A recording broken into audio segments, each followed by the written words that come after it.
Let's make lemonade. Okay. Let's go to work. Stop sucking! That's the signal! Go! Drop go! it! Six! It's beautiful!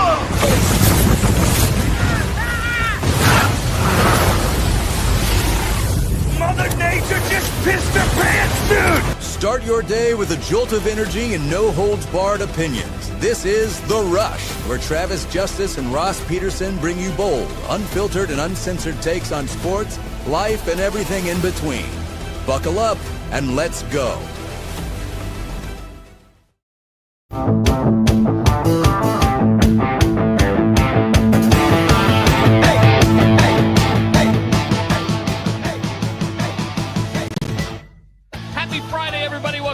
Radio show powered by Willis Automotive. It is the weekend. We're here to kick you off right. If you're listening on the audio stream at therushradio.com, on the Rush Radio Android app or the TuneIn app, wherever you're at, thank you for dialing us in this morning. Hello there, YouTubers. Good to have you here this morning. You're already active in the chat. Good to see you there.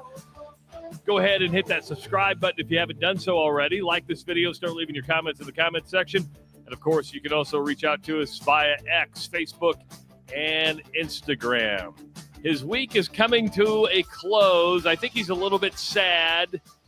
Ross Peterson, lot sad. From Lake of the Woods, Ballard's Resort in Canada.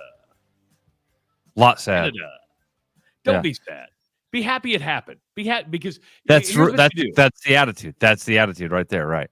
Because the great thing is this. It's kind of like when I go to Italy. I'm never really sad when I leave because I know I'm always going to return. So if you have the goal in mind that you're going to return, that should bring you jubilation. You know, and Travis, I like I'm almost corny to the point of like acknowledging appreciation, right? And so the other day at lunch, that grabbed two of the guides and I was like, I know that this is work for you guys. I get that you guys are here for 26 weeks a year, and we're just one of 55 groups that you're going to see. We think about this trip for 51 weeks a year. We think of you guys are talked about in our group like legends. We can't wait to get back up here. Our wives are envious of how much we enjoy being with you guys. It's such a magical place. I'm just glad I've been able to show you guys a little bit of it for the few hours we've been here. Just a few different views from the one view I wanted to get you from the island. So over there, that shack right there. Okay, I see the shack. And pointing to what looks like just a typical shed. That view, looking out where the sun rises over the islands, and you got about 5 acres of lake or so, maybe more than that. God, way more than that. And I'm saying that. It's probably a mile to the east before you hit land again. It's just gorgeous. This place is magical. What I've liked about this week is it's given me a greater appreciation, and I think it's given our listeners and our viewers a greater appreciation because in the old days, you would do like a 10 or 15 minute phone call. You would talk about it. You would try to describe it. You would paint a picture in our minds, but I think we all had different pictures. Here we've had 3, maybe 4 different angles of where you're at. And it's been much more enjoyable to do it this way. I know it's probably been a pain in the ass for you to get up in the morning and set everything up. Not at all. I mean, honestly, you've seen it. My buddies are up at yesterday they slept a little bit later. I mean, getting up at 5. Are they all getting up at 5? No. But we're having breakfast by 7. So most of the guys are up by 6. The first couple of days, my dudes were up helping me out. Like it was a team of guys that helped me get everything set up. Once they saw by day 3, like, oh, it takes 5 minutes for him to get everything plugged in. And that's literally all it is. You plug things in and you're like, oh, that's it? That's all. Yeah. That's all you have to do to go live. Yeah, it's pretty darn simple. And then I put away the Earthlink the Earthlink every day, and they're like, the first day they're like, "You're gonna put that away every day?" I'm like, Travis would be really mad. Winding the cord. Travis would be really mad if I didn't wind the cord. And you're so right in that because my wife when we were remote, she's watching me just put it away. She goes, "Why don't you take care of stuff like this at home?" I go, "I don't know. It's just it's one of those things where stuff that's cool at home." She goes, you take care of this piece of machinery like it's sacred. I go, well, it is. I want to make sure that it works. I want to make sure that it's well taken care of. Now you're onto something sacred. Yeah. Yeah. It's That's the word I've been looking for. Starlink is sacred. It is magical. It is awesome. Like, oh, dude, yesterday we end the show and I hear this northern Minnesota voice say my name. It's a guide. His name is Nick Anthony. He is one of the owners at Ballard's Resort. He's about my age, right between us. Had an epic day of fishing with him and Eli back in like 2020 when Eli was just 9-10 years old. He's up here on the island with his family right now. So got to meet up with him, give him a big hug. He says, dude, isn't Starlink the best? I said, yeah. He says, I have one on my boat. Like, what? He's like, he's like, for about $300, I built this little thing that's waterproof that my Starlink stays in. And he's like, I have Starlink on my boat. 24 hours a day, I've got Starlink internet on my boat. You know, I don't want to do a free commercial for Elon Musk, but at the end of the day, if you are a camper, if you go, to some remote area where you need to have internet connection, it really is all you need is a place to plug in. If you have some place to plug in, you can go have internet and really fast speeds in a matter of 2 minutes, right? And it can run all day if you wanted it to. I think we talked about this all day. It's funny how you plug it in and it works. It's in 2 minutes. You're on the internet. We unplug it and plug it back in real quickly to like test it, and it's like it knows you're testing it, and it's like didn't trust me. Okay, I see how you are. I see how you are. And we have the Starlink Mini. They have a much larger one, and you've worked with that, which you can use at your house. But this is the one we have is made for remote locations. You could put this thing on a canoe. You could put it on a boat. You can put it out in the middle of the yard, and you see that little. If you're watching on YouTube, that little white box right behind Ross's shoulder is just sitting in the grass. And you can actually get a pole and put it on and keep it raised a little bit, and it's all waterproof. So if it was raining outside, you could have that just there, which is made this a much more enjoyable experience. All right, I've got a question. Go ahead, fire away. I was just going to say to Rick's thing about me wearing contacts. Yes, I am, Rick. So yesterday was the first day. You guys might have noticed right at 8:00 when we went to go sign off, there was a lot of action happening. The dudes, like the first couple of days, we probably left the dock at 8:30. So I had about a half hour to get everything winded up. And yesterday, it was like as soon as we got off the air, they were like, "Let's go!" So I had to go. I had to fish yesterday in my glasses. I mean, it was that much of like a "let's go, let's rush" type of thing. I got on a boat without poles. Ooh. That's how fast I was running. So you were spear fishing? I was hand fishing. I was all day long. I was just noodling. I was putting my fingers in the water and wiggling them. No, luckily Mike had a rod locker with everything that we needed. But Rick, because yesterday I was so rushed at 8:00. This morning I got a lot of my stuff done. I'm almost ready to go fishing right now. So that's why I'm wearing the contacts. Have you ever gone noodling before? No. My dad tells me he did that one time. Dad grew up in Burlington on the Mississippi River. Oof. And he tells me, and even Dad, who's tough, was like, not for me. Dude, do you see those guys and gals come up with a 30-pound catfish onto their elbow? No. It's kind of gross and kind of scary at the same time. I'm like you. I see that thing. I'm like, ugh. By the way, if you ever have gone noodling, 515-517-2303. Because I'd like to hear about your noodling experience. You were getting ready to say something there before I interrupted you. Well, I had an interesting day yesterday, and I need to know if I made the right decision or not. So it's kind of a long, drawn out story, but I'm on my way to work yesterday. So my commute to work is approximately 25 minutes. And I'm about 2 miles from my office. And I'm just going down the interstate. I'm hitting about 65 miles an hour. And all of a sudden I hear pop, pop, pop, pop, pop, pop, pop, pop. And I'm like, wow, that was interesting. I thought it was a gunshot, or I thought I hit something, right? So I look behind me, and I'm seeing if other cars are swerving to get out of the way. I go, God, I don't think I saw anything in the road, and nobody else is swerving. And I'm like, well, that was an interesting sound. What the hell was that? My instinct at that point, Ross, and I have a car, lucky, that has like a tire gauge on it, right? So I go straight to my tire gauge. All of them are at 36.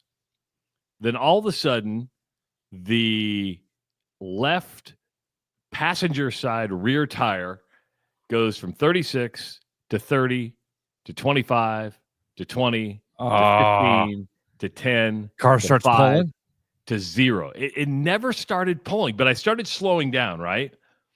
So I'm like, I just blew a tire. But if I blew a tire, how am I not feeling it? I'm not feeling it. So, and the thing says 0, and I do the thing that I should never do, and I keep driving on the rim, right? And I'm like, this is stupid. I go, but I'm on the interstate, heavy part of the interstate. I get off the exit to where I need to go to work, and now I'm like, and you've been to my office. When you get off when you get off that off ramp, you're about a half a mile, right? And I'm like, okay, if I can just get to work. So then I'm going about 5-10 miles an hour. Then I start hearing that. I'm like, and I'm not bragging here. I didn't buy these rims. I bought this car from work. I know, because I've had to replace a rim before. The rim's about $800. And I'm like, please God, don't damage this rim. Don't damage this rim. So I get to work, and it's flat. I mean, it is flat. And I'm like, well, hell, what am I going to do? Now, a lot of you are going, you're going to change the tire, Travis. And you're right. So, but I'm all dressed up yesterday. I'm all dressed up. I'm like, I don't want to change a tire. It's just a pain in the ass. So I call the shop, and I'm like, hey, can you guys change a tire for me? And they're like, yeah, not a problem. But then the guys show up like, really? We have to change your tire? Do you not know how? I go, I know how to change a tire. I'm just dressed up. I don't want to do it, right? So they put the donut on, and I throw the tire in the back seat. So I just sit there, let that sit all day, and I'm like, I hate driving on a donut. So I'm driving home, and I'm on the donut, and I'm on the interstate going 45 miles an hour because I'm adhering to the speed limit of said donut. And I go to Discount Tire. And this is where I need your advice if I made the right decision or not. So I pull into Discount Tire, and they're like, hey, well, we're going to see if we have to order that tire. They're like, hey, lucky we've got 4 here. I said, okay. So the tire is $202. Which I don't think is too bad. That's not crazy for it, right? No. It's a truck? No, it's the Impala. Oh, okay. Yeah, okay. My white Impala. So he goes, hey, we just went and inspected your tires. And they weren't upselling me more tires because these tires are only a year old. I go, well, what happened? They go, it just lost its seal. I go, that happens? He goes, it happens a lot more than you think. He goes, the tire salesman goes, well, it's happened to me twice. It goes, the seal just pops and it goes flat. You don't have a hole. You didn't hit a nail. It just lost its seal. I'm like, that's weird, but okay. But they're like, hey, your other 3 tires are great. I mean, it's basically full tread. So the replacement tire, which is the exact same one that I have, is $202. And I rarely fall for the upsell. But they're like, hey, for $160, you can buy this insurance policy to where for 10 years, which no tire lasts 10 years, but for 10 years, this will insure not only your new tire, but all 4 tires. If you get a nail puncture, if you get anything like this, you can come in and we'll fix it for free. Okay, and I've had. Let me slow down here. I want to go back to $110, $160. $160 covers all 4 tires for the life of the tire. Basically, yes. $40 per tire ensures that if you ever get a puncture, if the tire in any way loses its seal, anything like that, you get a new tire, or that repair is free. They're going to repair the tire. I think that's a pretty good insurance policy. I don't know. That's what I thought too. Now Tyler's like, yeah, when MCL is paying for the upsell. No, they're not, because we got rid of our car program, and I had the option of buying the car. So I now own the car outright. So I'm responsible for all the maintenance on it. Before I wasn't, because it was a company car. It's my car now. And I'm sitting there going, okay, in the last 3 years, I know for a fact that for some reason, I have tire issues. I know people who never have tire issues. I always seem to have tire issues. I don't know why that is, but I know for a fact in the last 3 years of at least 4 times, I've had to take the car into the shop to get a tire repaired from a nail puncture or a flat. And I'm like, well, hell, I was paying $25, $30 a pop just to get it, repaired. I'm like, I just did the math going, if that continues. Golly, they get us with that stuff. Yes. That's right at the number. That's like a Vegas line. That's right at the number where you're like, is it a deal? Is it a deal? And then I imagine they knew, oh, this guy didn't change his own tire. He's going to buy this thing. I can change a tire. I didn't say you can't change a tire. I was just saying they probably knew you didn't. Probably. Yeah. They're like, God, he's wearing slacks and a nice shirt today. He's got dress shoes on. There's no way he changed this tire. There's no way. So I actually said, and then they do the price comparison. If you just buy the tire today, after taxes and installation, it was like $276. If you buy this today with the insurance policy, it's like $400. And I'm like, oh, do I want to spend $400? And I'm like, screw it. I did it. I went ahead and got it, just with that peace of mind, knowing, okay, if I get another flat, I can always just go, here's the insurance policy. Give me a tire or fix the flat.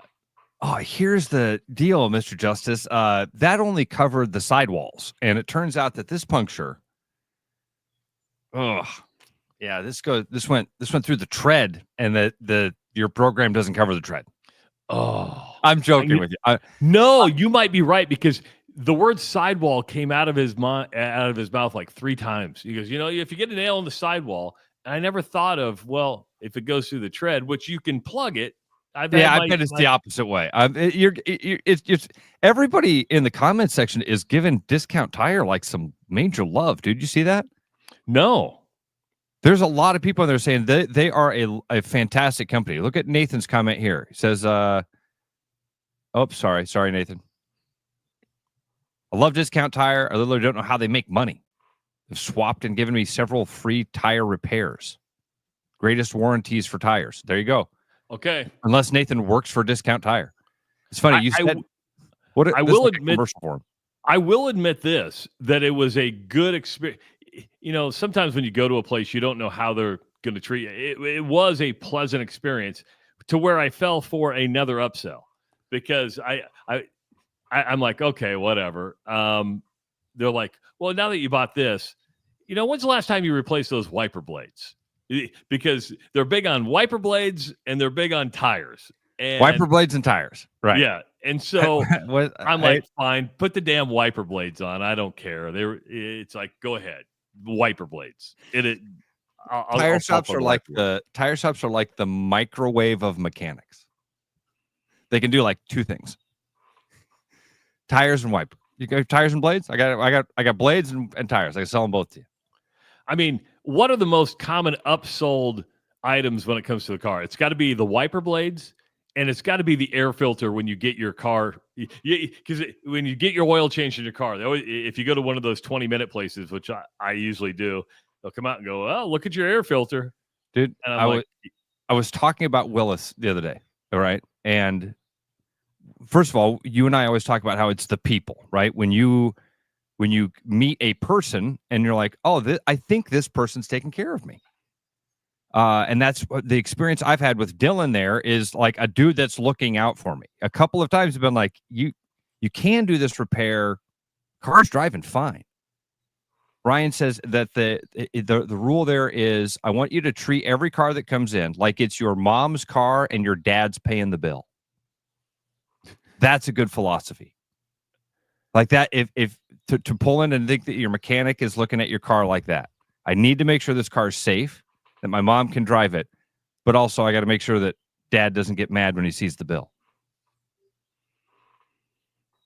That is a very good philosophy. Now, I mentioned that my issues with my car, knock on wood, has always been tires. Anything that's ever happened on my Impala has always been tires. Do you have any issues with your cars that seem to be repetitive? No, not right now, at least. Well, that's good. Yeah. Knock on wood. I mean, you know what? The one I have to always put gas in the thing and change the oil all the time. That's routine maintenance. That. Oh, that's the only thing that I can think of. The oil filter is constantly going bad. Are you an every 3,000 mile guy on the oil change? Is my dad listening? Probably not right now. It's 6:21. No, I'm not. I dropped the ball on that. Well, because I'm gonna be quite honest with you, Travis. When Willis changes my oil, they put the date it's usually 4,000 miles is like the next time you need to be in, or 5. It's funny that you say it's that. 5. Ryan's sitting right there. Ryan says it's 5. Yeah, see, and that's what's interesting is that some people will tell you 5,000 miles. I go to like Grease Monkey, and they're always 3,000 miles. Think about it. They want you to come back. Yes. I probably hang around the 5 to 6, maybe hit that 7,000 miles. Next time you go to the Grease Monkey, I want you to pull the car in and go, fellas, I want you to treat this car like it's your mom's car, but your dad's paying the bill. And see if they come back at you and say, well, you're going to need a new cabin filter. Your cabin filter is disgusting. We could retread these tires for $19 an inch if you want me to do that. You could really use that. I noticed your brake lines were a little crooked. We can straighten those brake lines for about $19 per foot. Flag says, my dad, 50 years as a mechanic, says 3,000 miles. But that's Flag.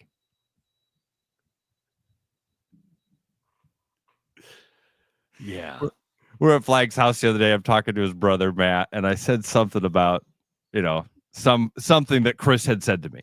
And his brother goes, you don't believe my brother, do you? Yeah. I do. I trust him. I love him. Yeah, I love him. Now, there are some people who, and I'm not this way. Now, Mary down in New Orleans has the Fiat, and they've talked her into synthetic oil. So every time she goes to get her oil changed now, it's like $120 because she's using the synthetic oil. Yes, and the synthetic oil, again, dude, we're way in the weeds here. You and I, yes, when we talk about not being experts, like you and I barely know how to drive a car.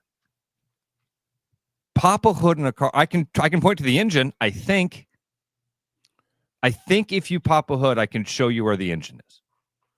Sometimes it used to be I could tell you where the oil went. Now I can't. Now I can pop a hood and go.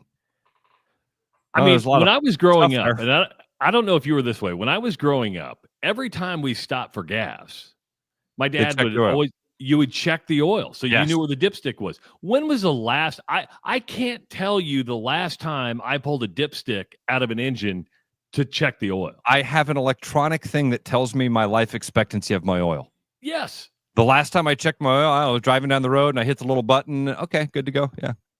But that's life expectancy of said oil. It doesn't tell you how much oil you have in the pan. Or, how, and remember your dad would teach you, how to know when it was too black?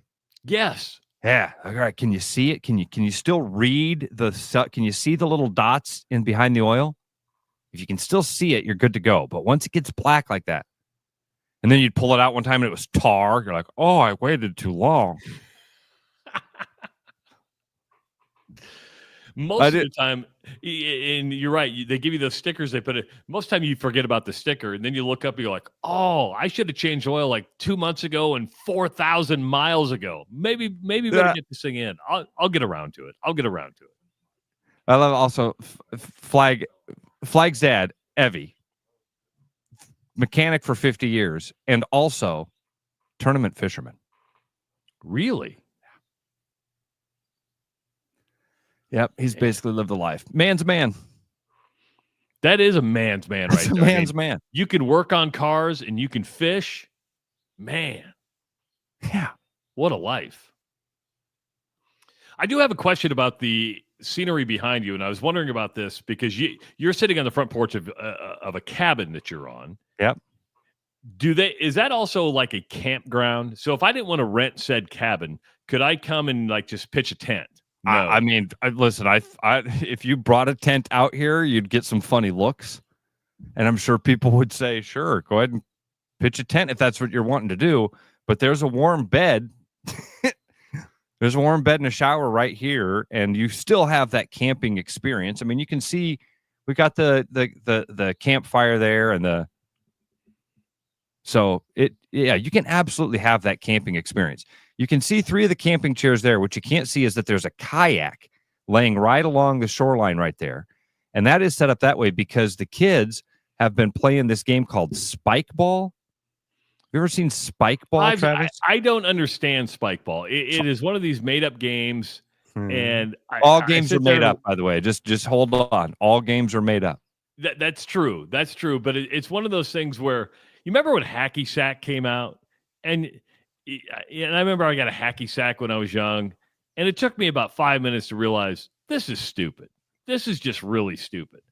I watch Smack Ball or Slam Ball or whatever they call it, and I go, what's the point? Now, Slam Ball, hold on, was the trampoline basketball, or are you talking about? I think so. Ball? Yeah. So Spike Ball. I see. Oh, okay. Because you have to. Every time you hit it, it has to hit the little trampoline thing, right? It's like a volleyball.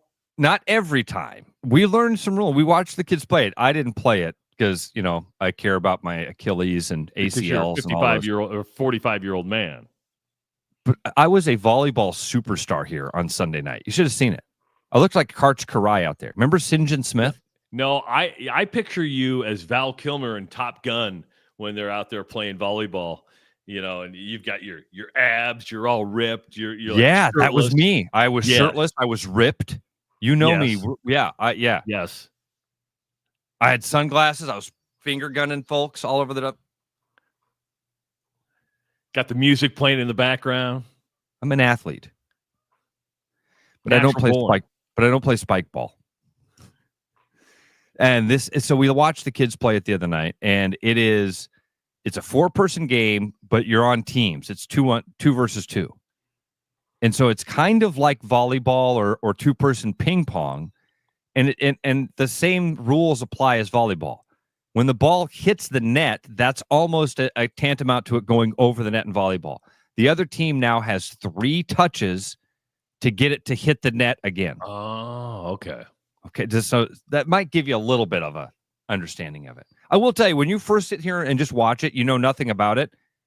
It's incredibly confusing. You can't even tell who's on whose team when you first start watching it. Because the ball is just flying. Everybody's diving every way. You're like, what the hell?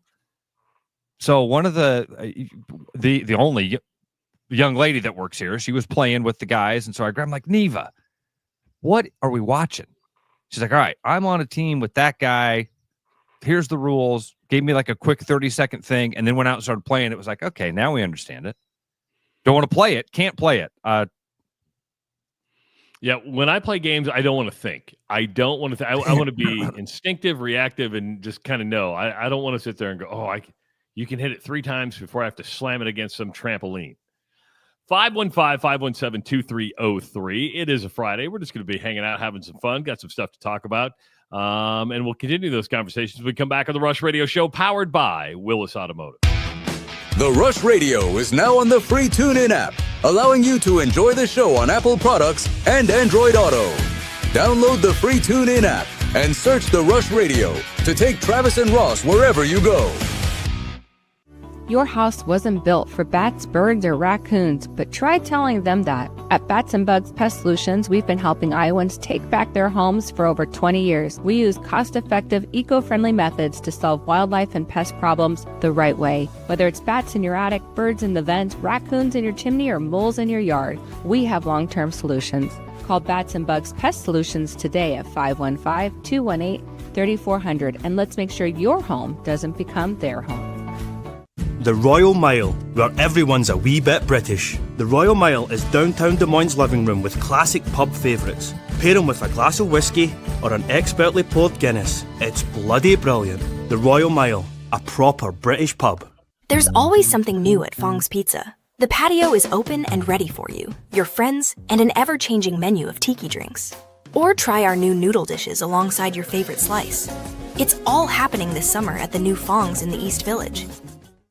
Thinking about buying a home? Get pre-approved in 30 minutes with Gary Presnell at Northwest Bank in Des Moines. Gary offers first-time home buyers programs, VA, FHA, IFA, and conventional loans. Call Gary at 515-975-6767 or find his profile at nw.bank. Member FDIC Equal Housing Lender. You know, Brian, at Central City, we really do have the best selection around. I know. High-quality stuff you can't find anywhere else. Whistle Pig Plantation Rum. Yeah, and over 150 of the best scotches on earth. And a ton of bitters, mixers, and more. You know what we are? High class. Definitely high class, yeah. Make way for the natty. Okay, maybe medium class. Central City Liquor is home of the 10% cash coupon. And the Wooden Nickel program. Brennan Santone here with Willis Cadillac. It is officially summer. Behind me I have a beautiful CT5 Blackwing with over 600 horsepower and drift metallic. It is available on our show floor. We also have EV Conquest on all of our EV models. We do have some lease loyalty just for owning a 2012 or newer Cadillac as well. And also we have gotten several new CT4s and 5s in. Come check out this summer what we got going on over at our Clive location, or check us out at williscadillac.com. There's a new spin on casual dining near Drake University. Lucky Horse Beer and Burgers. Craveable faves, flatbreads, delicious burgers, frozen cocktails, and a crazy cool vibe. Get to Lucky Horse Beer and Burgers today.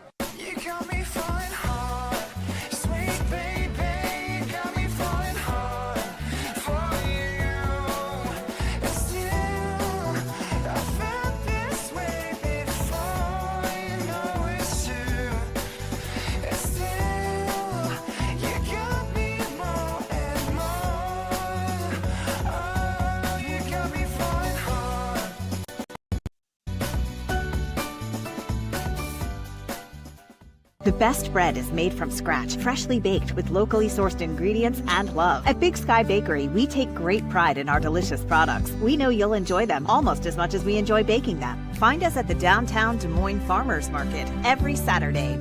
Back like a rash you thought was gone. Travis and Ross aren't contagious, but they are addictive. It's the Rush Radio Show, powered by Willis Automotive.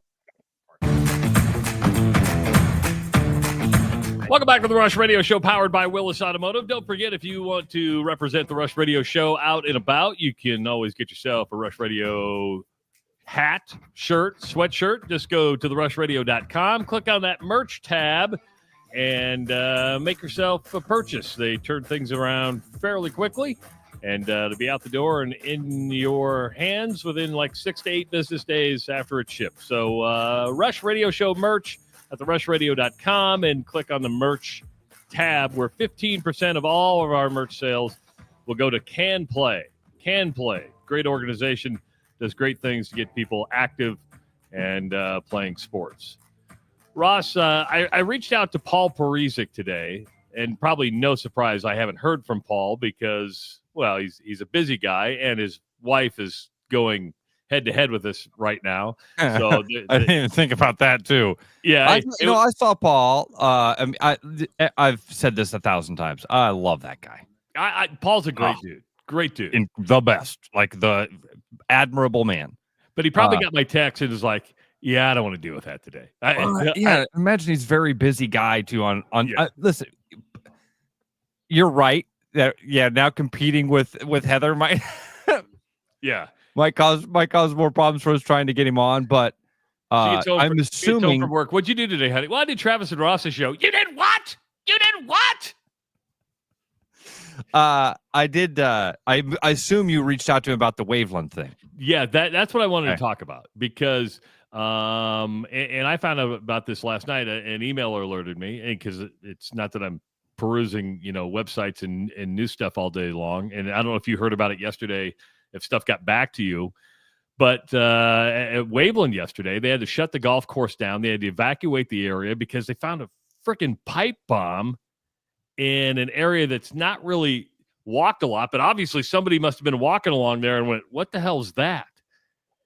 Ross, when you hear, I mean, and Waveland's fairly close to your house. Yeah, really close. Yeah, real close. I mean, first of all, I wouldn't even know how to build a pipe bomb. I'm not that inquisitive on how to do this, but that's freaking scary.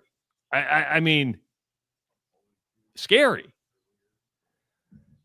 I mean, scary for a lot. Scary for the Des Moines Police Department. To think that somebody's out there playing with that stuff. Yeah, somebody's out there even tinkering and trying to figure out how to do that stuff. And then to take it to a golf course. I mean, Trav, here's the deal with Waveland. I love Waveland. It's, they've got this thing of like, it's the oldest public golf course west of the Mississippi. Whether that's true or not, it's always been a thing that people in Des Moines have said. And it's a beautiful course. It is really cool. It's a tough course. And there is public walking access to it. It's a true public golf course. There's a, oh geez, I'm so stupid, Travis. What's the name of those things where you can look at the stars? Arboretum? No. No. That's I know. It's not an arboretum. Not planetarium. Planetarium is what. No, I don't think that's right. I don't know. The thing, it got a big telescope. Well, planetarium has like the fake stuff. Yeah, I don't know what they're called. Observatory. Tyler, thank you. Observatory. There's an observatory there. And they have public nights there where people can come out and bring their own telescopes and go out and get some good, for as good of views of the stars as you can get in Des Moines. And so people can, I don't want this to be the type of thing where they go, okay, now we've got to lock down access, because this is an asset for the city of Des Moines. And the observatory doesn't work anymore. The telescope doesn't work. They just use the little land as kind of a significant spot, a place of significance to go and do that. And then they have little classes inside and things like that. Like 10-minute lectures. I don't want that stuff to go away, but I could absolutely see the city and the Des Moines Parks and Rec going, all right, this is a liability. If we let people walk onto this course and we've got somebody out there that wants to be messing around like this, we've got to make sure that we lock this thing down 24/7. How do we do that? Big, ugly fences. Now you get off on, or even as you drive down 235 now, instead of seeing Waveland Golf Course, you'll probably see, I mean, again, if they overreact to this thing, I hope they don't. But I wouldn't blame them for that. I golf at Waveland. My son golfs at Waveland a lot. So yeah, I hope that they're doing something to, and they will. And I know that, again, back to Parizek and DMPD and the detectives there, one of which is a relative of mine, they're going to work their ass off to find out who did this, why they did it. Well, the interesting part of this is a couple things that went through my mind that I wanted to ask Paul about.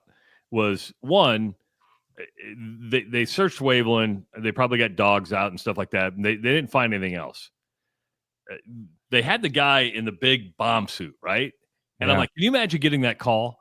And how much, because you probably don't use the bomb suit that often. It's not like we've heard about a lot of bomb threats in Des Moines over the last even several years. So you're like, do you got to dust that thing off? And like, and how much do you prepare for said circumstance just in a practice thing, right? Because you're like, oh my God, I kind of forget what I'm doing here. I mean, how much do you routinely practice that? But to me, probably the biggest scare for the Des Moines Police Department and maybe even residents of Des Moines is, okay, You had one on Waveland Golf Course. How many others are out there at different public parks? And what you do is you put it kind of off the beaten path where somebody goes, well, what is this? And you pick it up, or if something happens. Now, I don't know if it was, scheduled to go off automatically, if you had to light the damn thing. KCCI TV had some video of them detonating it. It didn't look like that impressive of an explosion, but you're talking, a pipe, shrapnel can do some damage. I'm sure the biggest worry for the Des Moines Police Department is how many other of these devices are not on Waveland, because they don't think there was any more at Waveland, but just spread out throughout the city. That would be my concern. And again, I guarantee you they're working their ass off to get to the bottom of all that, find out who and why. Yeah. Oh, man, that's some scary, scary stuff. Scary stuff. Yep. And I did, Travis, that news did get to me. I was, when we were up here, once we got back to the island after fishing yesterday, the phone started buzzing, and that was like the first thing Eli said to me was, Dad, did you hear about this? And I think I have the Des Moines Police Department app, and if people don't have it, you should absolutely have the DMPD app. It is awesome, and it doesn't beat you up with stuff. It's not like the stupid billboards over the interstate that have nonsense information, and then every now and again there's important stuff. No, they only send you the important stuff that says, here's something that's happening. Missing person. There's GM. There's Gary Moeller right there.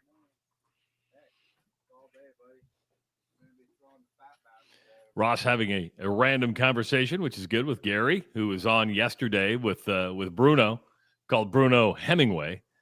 He's going to throw he says he's going to throw the fat bastard today. Okay, so now Ross is holding up a lure. That's what it's called, a lure, right? That's a lure. Yeah, that's a lure. Okay, so what fish would that big old lure be for? Is that a muskie? That's muskie. That is a muskie lure. Yeah, muskie lures are big, ugly. They look nothing like anything you'd ever see in the actual water. Occasionally, you'll see what's called a swim bait that looks just like a rubber fish, and that's also a muskie bait. But for the most part, muskie baits look like that. It's like some kid drew what he thinks an alien fish would look like, and then they made it out of wood and put hooks on it. Now, why do you call it an alien fish? Because no kid would even draw a fish that looked like that. Yeah, you'd have to say to a kid, draw what you think a fish on Mars looks like, and they would draw what a musky lure can look like. They draw a bucktail, crazy things flying off of it, and so yeah. And you hope said fish says, "Oh, I want to eat that." I caught 2 nice northern yesterday, but we didn't even see a muskie. So we muskie fished for about 2 hours before lunch and then all of the afternoon, and didn't see a muskie. Caught 2 northern, but they were both pretty small. Now with that lure, because it had a really big hook on there, mm-hmm. Do you just use the lure, or do you put bait on the hook as well? Just that. Okay. Yep, just that. That you throw that and rip it through the water. I know today's the last day. How much? How are you bringing fish home? Yeah. Lots of fish home. In fact, we're bringing so much fish home. We started to do the math last night, and we're like, holy cow, we're bringing... Because normally we all get what's called the conservation license, which allows a certain number of fish, but it's a conservative amount of fish. Then there's a thing called the sports license, where it's twice as much fish to bring home, and it's a little bit more expensive license. Well, because Eli's a minor, I, for the first time, bought a sport license that he and I can both bring home fish. I basically get 2 limits, so he and I both bring home fish. Didn't realize until last night when we were doing the math, we're like, how many fish do we need? Well, Dusty decided this. His kids said, man, we really like the fish that you bring home, Dad. You should bring home more fish. So Dusty bought a sport license.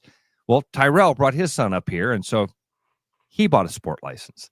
So we're doing the math last night. We're like, oh, we're taking home a lot of fish. So when you cross back over the border, do you have to show your sport license and then they count your fish, or is that how that works? we've never had to show our license. You have to declare your fish. When you pull up, they're going to ask you what you have, and you say the exact number. We have 36 walleye. We have 5 northern. We have 15 perch. We give them the exact number. Now, when you cross the border back into America, the fish have to have a little bit of their skin on them. They can't just be clean fillets. So that way, if the border decides to check it, they can tell the species of every fish. This is how stupid I am. This is how non-sportsman I am. I literally thought you just brought through the fish in the cooler, still with skin on them, and you cleaned them right before you made them at home. Oh, that's funny. That's funny. No, that'd be really gross. That'd be really gross. That would be really, really gross. But that's how dumb I am. I'm like, oh, okay. They usually clean the fish, Travis. Like the first thing that we do when we get back to the island is that they take those fish, get them up to the fish house, and clean them. So, yeah, and then we just take the fillets and by the way, they're either frozen or as cold as possible. By the way. So you got a big old Yeti cooler then. You got the Yeti? Yeah. What I brought this year, because I brought up all that meat for the guys, I had like one of those Costco freezer bags. Okay. But yes, Ryan has a Yeti. We didn't bring the Yeti. Dusty's Yetis this year. Okay. See, what you should have gone if you went to Costco is get the food saver and then clean them and then vacuum seal it and then put it on. We've done that. I've done that up at Devil's Lake in North Dakota. Not worth it. A lot of work. Worth it? Just a lot of extra work. This works. I mean, for years I've been doing this, taking the fish home, keeping them as cold as possible. When you get them home, you throw them in the freezer. And I've talked to people that are like, "Oh, you can't do that. No, that ruins the fish." That's funny because I have fish fries and people are like, "Oh, this is great." It was in the freezer for 5 years. Ross, would you say that Eli Manning is a rich dude, has a lot of money? Yeah, I'd say Eli Manning's rich and has a lot of money. Oh, you mean in the spiritual sense? No. Are you rich? Are you rich? No, I'm saying you look at Eli Manning, you live a pretty darn good life. He's doing okay. Yeah. Why? Where's this coming up from? Yeah. Well, earlier in the year, he was part of the New York Giants were coming up for sale. Okay. And I think the ownership group was going to let go of 10% of the organization. And Eli Manning says, you know what? I think I played for the Giants. I'm a Giants institution. Maybe it would be good for me to become part of the New York Giants and be part of that ownership group. Not a big stake, just a small stake. And you're thinking, this makes perfect sense. Eli Manning's got money. He's a Giant. You're going to tell me Eli Manning doesn't have enough money, aren't you? Eli Manning has officially backed out of the purchase stake of the New York Giants because he can't afford it. And the valuation of the New York Giants came in at $10 billion. He goes, I was along for the ride. He goes, and I think the Giants are worth $10 billion. But 1% of $10 billion is a little bit out of my price range. Do the math. What's 1% of $10 billion? $100 million. There you go. $100 million to own 10%. To get a 1%. Own 1%. No, 1%. To get a foot in the door. You don't even get a seat at the table. At 1%, you don't even get a seat at the table. You have a pinky toe in the door. $100 million to own one. That dude, there's a great line that applies to a lot of things. There are levels to this shit. They're huge levels. Massive there are levels to this. And Eli Manning is at a level that you and I aren't at. That most all of us, unless we've got one of the Steins listening to the show, or can't imagine being in the conversation to have $100 million. That was going to be 1%, and they said he said this isn't for me. I got to back out. Can you imagine that? I only imagine it. Then I'm like, you wonder if he was like, well, can we do this like Coinbase? Ross got me on this thing called Coinbase when you're buying crypto, right? And you're killing it, aren't you? Well, you know what's funny? After we had the conversation last week, you're killing it. I looked on there, and the tiny amount of Bitcoin that I own is worth $400. I'm like, I just have just leave it there. Sitting. Just leave it. Well, now I'm like, do I keep buying? And that was literally off of $100 credit. Did you just upsell yourself? Is that I what might have? I'm like, but I'm sitting there going, well, Bitcoin's like worth $100,000 a coin right now, or something like that. And I'm like, well, do I buy another $20 worth of? And what you can do on Coinbase, you're not buying a full coin. You're buying a fraction of that coin. Yes, yeah. So you wonder if Eli Manning's like, I can't do 1%, but can I do like 0.001%? Can I do a fraction of 1%? Yeah. Can we do a fractional ownership here? What's that called? Can I crowdsource this? Can I crowdfund this 1%? What if me and my brother and my dad and my nephew? What if every Manning you've ever heard of, we're just the Manning 1%? And Tyler makes a good point. This is for a garbage team. But in the largest media market in the country. And so that's, again, to that point of winning really doesn't matter. No. Winning is a means to the end. Winning helps you to get to where you want to be. And where you want to be is to make money. And you don't have to win to make money if you've got these huge assets like the Giants. Well, look at the Cubs. I mean, why are the Cubs, even when they were bad, they're not bad now. They're in first place, which is only going to drive their value up more. Even when the Cubs were horrible, they were worth a lot of money because it was Chicago. It was the Cubs. It was the institution. The original ownership of the Giants, Ross, these are the guys who, like the original family, now the old man's not around anymore, like in 1921, bought the New York Giants for $500. Bought the Giants for $500, and they're going to sell it for no. They're only selling it 10%. So you're only selling 10%. Oh, they're only selling 10% of the $10 billion evaluation? Yeah, they're only letting go of 10% because now there's two families. Another family bought in with the other family in like 1991, 93 for like, I think it was like 53 or 95 million. But that's a lot of money back then. But but it's worth but that's now $5 billion worth of value. Yes. Pretty darn good investment. But to the point Didn't now, the taxpayers build the stadium? I think tax builders build every stadium, don't they? So that evaluation, $10 billion for the New York Giants. You own the contracts for the players. You own the logo for a team. I mean, I think the Lakers, the Buss family just sold the Lakers for $10 billion. Yeah, I'm not questioning the value. I just think it's staggering to think about. What is it that they own? You own a logo? Yeah, again, it's a logo. You own some laundry. You own some contracts. Big contracts. You have to pay a lease on said arena or stadium. You lease the arena. You sell the rights to for the logo, basically as television contracts and things like that, merchandising, and that's worth $10 billion.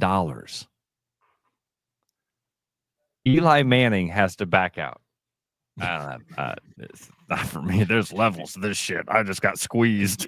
Do you think he goes to Peyton? Hey, you want in on this? No. I bet. No. I bet at some point he called Peyton up, and I can imagine a conversation with my brother that would go, "Hey, man, I got this. You're not got a phone call. They're going to sell 10% of the Giants. I got a chance to jump in on this." And I could hear my brother going, "Have you done the math on that? Do you have $100 million?" No. Oh, okay. Well, that's what they're going to ask you for.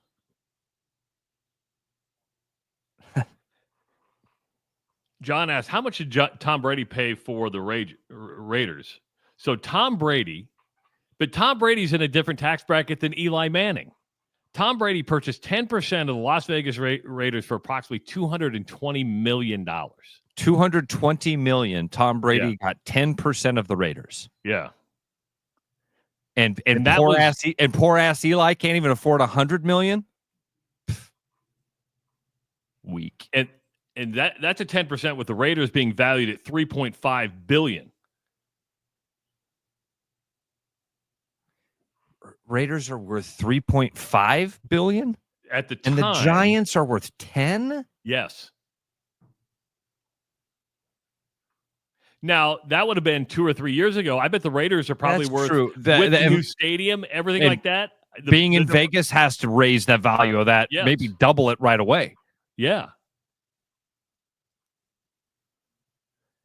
But Tom Brady also has, besides being Tom Brady, he has multiple streams of income, including his TB12 stuff, his Fox stuff. Did he get alimony from that from Giselle banging the pool boy? I don't think so. I think that was like an even split. I think they have shared custody. He could have cashed in on that. Maybe that's part of that. Maybe he got some of that sweet, sweet cash and was like, I'm going to throw this at the Raiders. But that even shows you the level of elite athletes. You know, I mean, Michael Jordan owns NASCAR teams. If you don't think that's a hefty multi-million-dollar investment, not just one time, year after year after year. Yeah. And it was all because Michael Jordan loved NASCAR so much. Sure. Right? Yeah. Sure. Yeah. Had nothing to do with the fact that it was an investment. Michael Jordan's really good with his money and really smart about business, and he saw the NASCAR teams as an investment.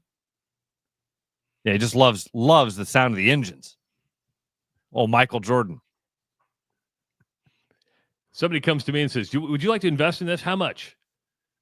I mean, if it's over $200, I'm like, no, I can't afford it. That's out of my that's my level of investment right now is like $200. But by the way, if you asked me to invest in something, I would become a fan of it. If you were like, hey, if Bruno called me and was like, Ross, I've got an idea. We're going to throw some money into this thing. We're going to make some money. You'd see me going, I love me some Thai curry, baby. Greatest food I've ever had. Then you always have, somebody who invests, and I'm not going to name names, but I have a friend who bought he invested into a wine bar, right? And when we're talking minority owner, we're talking minority of a minority of a minority owner. Yeah, 1%er. Probably less than 1%. Okay. But then thought he was the owner. Wanted way me. More. That would be me. In fact, wouldn't we have all done that with Eli Manning? If it just had gone through and it was like Eli Manning finalizes deal to be part owner of the New York Giants, wouldn't we all just be like, holy cow, Magic Johnson is the owner of the Dodgers? No. Well, yeah, he is. Yeah, he is. He's he's a percentage owner of the team. And we would all do that with Eli Manning. Be like, oh, Eli Manning's now the owner of the Giants suck because Eli Manning's a crappy owner.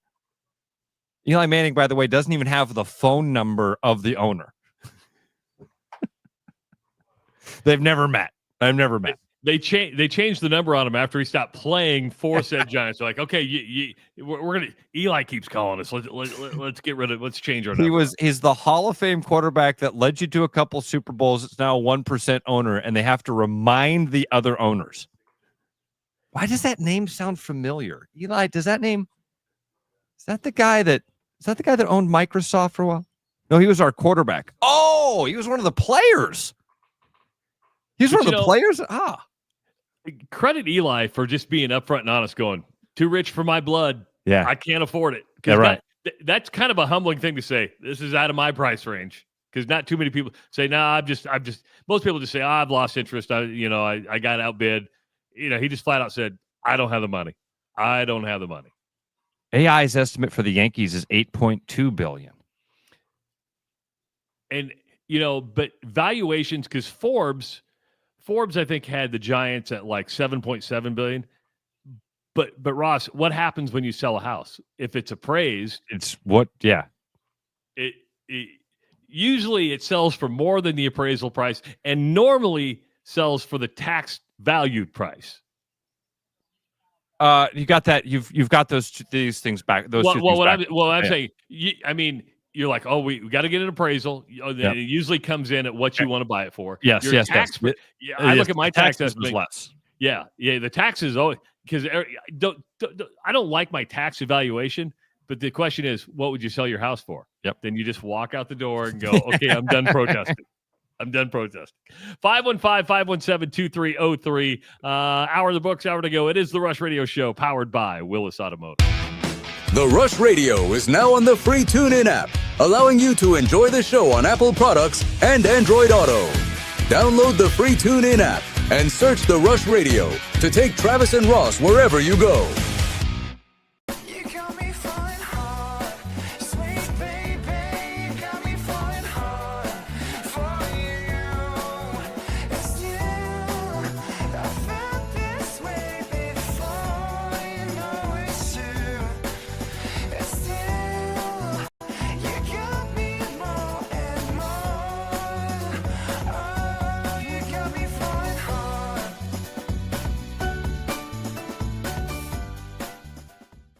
Your house wasn't built for bats, birds, or raccoons, but try telling them that. At Bats and Bugs Pest Solutions, we've been helping Iowans take back their homes for over 20 years. We use cost-effective, eco-friendly methods to solve wildlife and pest problems the right way. Whether it's bats in your attic, birds in the vents, raccoons in your chimney, or moles in your yard, we have long-term solutions.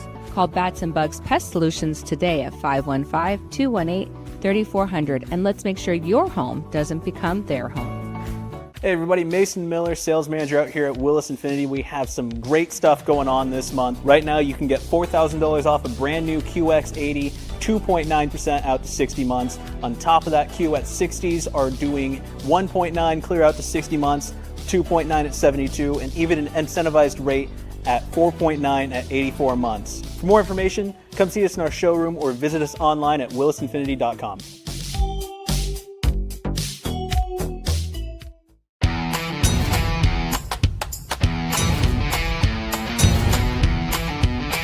Largest selection of German beer in the world? You'll find it at the Hessen House. From Doppelbocks to Oktoberfest to Hefeweizens and Dunkels, there's no passport needed for the deliciously different beer and food at the Hessen House. So grab your friends and make it a fun night out. The Hessen House, 4th and Court, Des Moines. You know, Brian, at Central City, we really do have the best selection around. I know, high quality stuff you can't find anywhere else. Whistle Pig Plantation Rum. Yeah, and over 150 of the best scotches on earth. And a ton of bitters, mixers, and more. You know what we are? High class. Definitely high class, yeah. Make way for the natty. Okay, maybe medium class. Central City Liquors, home of the 10% cash coupon. And the Wooden Nickel program. Back like a rash you thought was gone. Travis and Ross aren't contagious, but they are addictive. It's the Rush Radio Show, powered by Willis Automotive.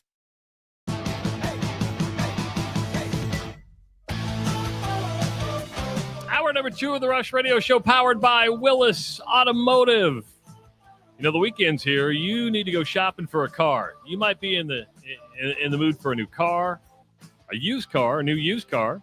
Willis Automotive can take care of you. Let's go to willisautomotive.com. Check out their wide range of selection. Do some car shopping this weekend. If you're listening on the audio stream this morning at therushladio.com, on the Rush Radio Android app or the TuneIn app, thank you so much. If you're watching on YouTube this morning, give this channel a subscription. Give the video a like. Start leaving your comments. And, of course, you can follow us on X at Rush Mornings. Like our Facebook page. Just search The Rush with Travis and Ross. And follow us on Instagram, The Rush Radio Show. 515-517-2303. Ross, I know you have Eli up there in Canada with you. Yeah. How old is Eli now? Is he 14 or 15? 15. 15. Yeah. Wow. Are you ready for this? Because I got to give me, a big reason that Ross and I are able to do audio and visual stuff the way we do is my son Owen. I mean, he's kind of the tech guru. When we have problems, he's on speed dial. I mean, Ross has had to call Owen. I call him more than he likes. But today is Owen's birthday. Oh, happy birthday, buddy. 26 years old. You've known Owen for 15. You knew him before he was a teenager. 26 years old. Man. Time's wicked, dude. You know it more than I do. You've been a victim of it a lot longer than I have with the kids. You can't prepare people for it. Everybody tries to tell you, hey, man, it goes fast. Goes fast. I have had some great conversations with my dad over the last several years. And this is one of the things Dad is constantly saying. This goes fast. Goes way faster than you think it's going to. And the older you get, the faster it's going to go. And you got to do things. Enjoy it because it's going to race up on you. Dude, I think about this with the kids a lot. I have 2 more summers with Eli. 2 more summers with my dude. And again, as a kid. As a kid. And I know that there's other things, there's greater things, and everybody tells me that too. Like, yeah, those next chapter, every chapter is better than the previous one. And I would agree with that. I would agree that time flies by. But the realization there is, with Owen being 26, who is now officially off as of midnight off my health insurance policy. But he's got his own now. Just so he has his own health insurance. He's doing better than me then. Is that where the time hits is that, okay, Owen's 26, but you met Owen 15 years ago. And so he wasn't even a teenager then. And so you've actually seen the majority of my kids grow up, which is pretty cool. But yeah, so he's 26 today. He's going to celebrate. I won't even see him on his birthday. So I just texted him. I said, hey, happy birthday. But I won't even see him because his birthday gift to himself, he's going to see Jason Isbell in Sioux City tonight. Jason Isbell's in Sioux City, and he's going to go up to that concert. Cool. I'll see him tomorrow. He's actually doing a show in Stanton, Iowa. You ever been to Stanton? I don't think so. So it's like in between. You've been to Corning because you performed at the Corning Theater. Yeah, so it's like between Red Oak, Stanton, and Corning, but it's Stanton homecoming days, and he's got a show tomorrow from like 9 to 1. So are we ever going to do the Iowa road trip thing? Is that something? Was that just an idea that you had? Actually, it's just us finding time. Look how busy. My mom dying threw a kind of a wrench in a lot of that. That's true. But I think sorry, Mom. Mom dying kind of threw a wrench in some of my plan because I'm doing stuff on the weekends. But Stanton would be one of those because it's I think that's a Swedish town. They've got this really cool water tower. They got this amazing church there, and yeah, they have homecoming days. Homecoming days. Cool idea. Yeah. So yeah, that's. I just wanted to give him a little shout out because he's helped us out a lot, just getting the technology that we have up and running, and he gets to celebrate by going to work and then going to Jason Isbell. You a Jason Isbell fan? Sure, yeah, I like his music. Yeah. I mean, I can't tell you, kind of like Nathaniel Ratliff. There's a lot of artists that are that way of like, yeah, I like them. What's your favorite song? I don't even know any of them.